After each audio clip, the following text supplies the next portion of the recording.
In the year 1789, the French monarchy under King Louis XVI was on the brink of financial ruin.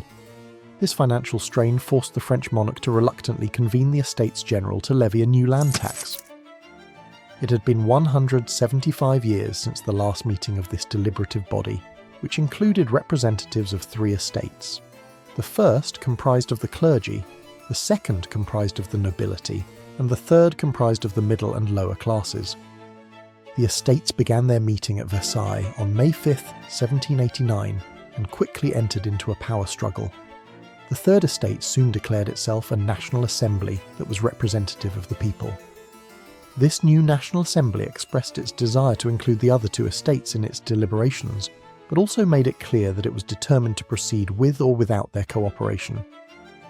Louis attempted to shut down the National Assembly, but on June 20th its members declared that they would not disband until they had written a new constitution for France. The tension increased, exacerbated by massive crop failures that led to food shortages.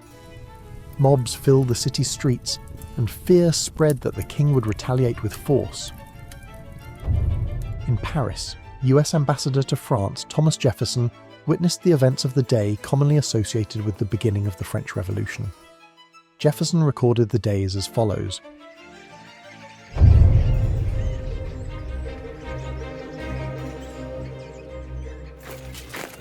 In the afternoon, a troop of approximately 100 German cavalry advanced and formed ranks in the plaza, with about 300 Swiss positioned a short distance behind them.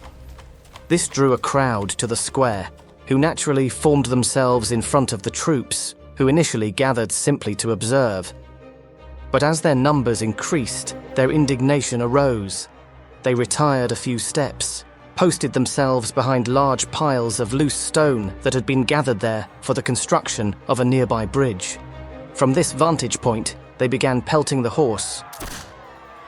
The horsemen charged, but the advantageous position of the people and the relentless barrage of stones forced them to retreat and ultimately abandon the field entirely, leaving one of their own behind. The Swiss forces in the rear were observed to remain uninvolved. This inaction served as a catalyst for widespread insurrection, and the cavalry unit, to avoid being massacred, withdrew towards Versailles. The people then armed themselves with whatever weapons they could find in armourers' shops and private homes, along with clubs and other makeshift weapons, and roamed the city throughout the night without any clear objective or attainable goal.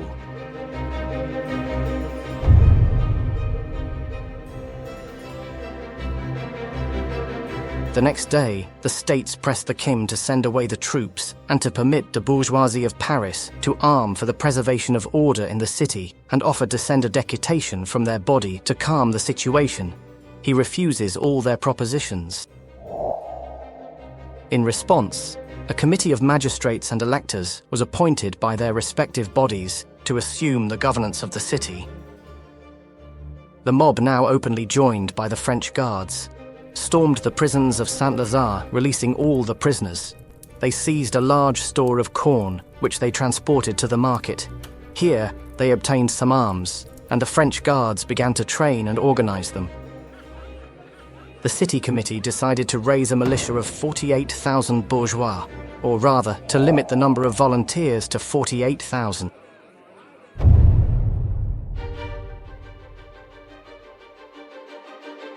On the 14th of July, they sent one of their members, Monsieur de Corny, whom we knew in America, to the Hôtel des Invalides to request arms for their garde bourgeoise.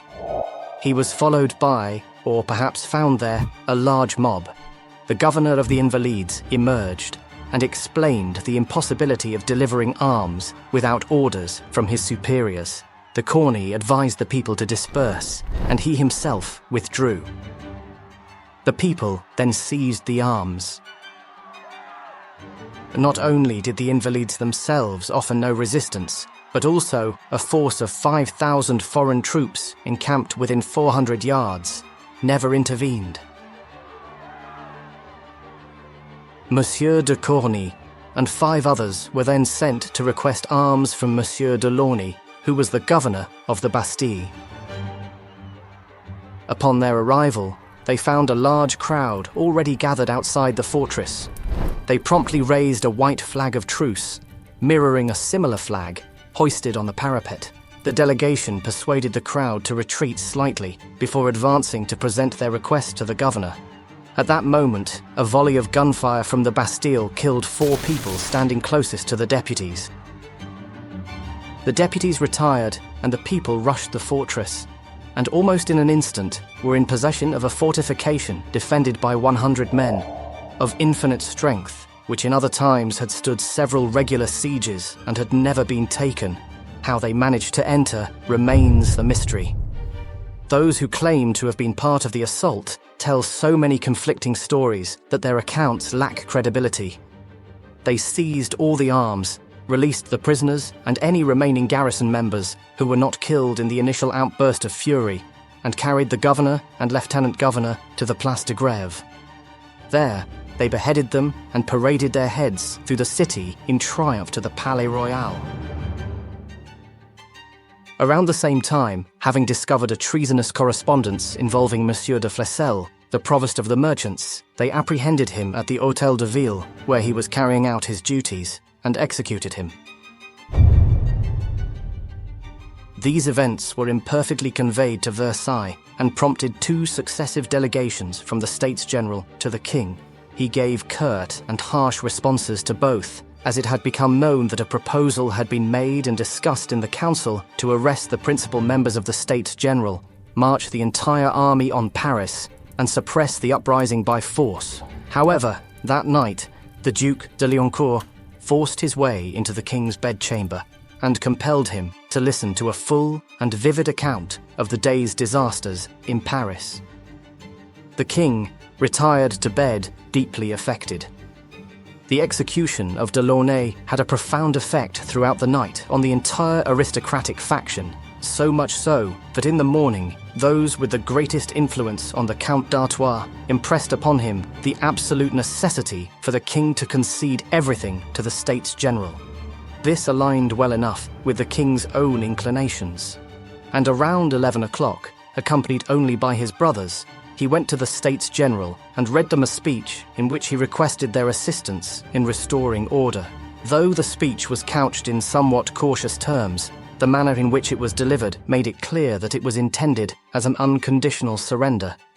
The demolition of the Bastille was now ordered and commenced. A contingent of the Swiss Guards from the Vintimille regiment, along with the city's mounted guards, joined the people, and the alarm at Versailles intensified rather than subsided. The storming of the Bastille ignited a chain reaction across France. News of the king's capitulation and the fall of the hated prisons spread like wildfire, inspiring similar uprisings in cities and towns throughout the country. Peasants rose up against their feudal lords, burning chateaux and destroying records of their obligations. The National Assembly, emboldened by the events in Paris, abolished feudalism and issued the Declaration of the Rights of Man and of the Citizen, proclaiming liberty, equality, and fraternity as the core principles of the new French Republic.